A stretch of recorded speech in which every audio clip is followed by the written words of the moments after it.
Duality and dual simplex method. Every linear programming problem is associated with another linear programming problem called the dual. The relationships between the dual problem and the primal problem prove to be extremely useful in the analysis of various situations that improve managerial decisions.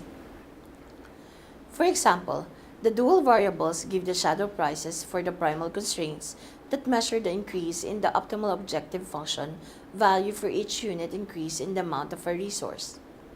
There are also situations in which the corresponding dual problem is easier to solve, especially primal problems with many constraints and few variables.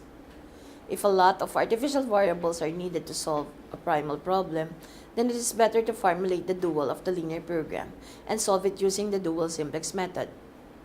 Fewer iterations may be required when it is not needed to drive many artificial variables to zero.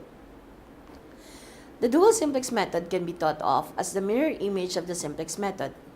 This method is highly useful in a certain special types of situations, such as when adding a new constraint, changing right-hand sides, and solving minimization problems. The rules for the dual simplex method are very similar to those of the simplex method.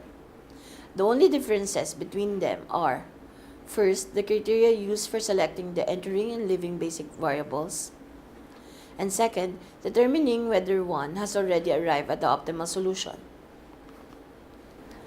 Duality theory, including the dual simplex, provides a foundation for sensitivity analysis. This provides a way to predict the outcome of changes in the input data, so as to better enable the decision maker to adapt to changing conditions.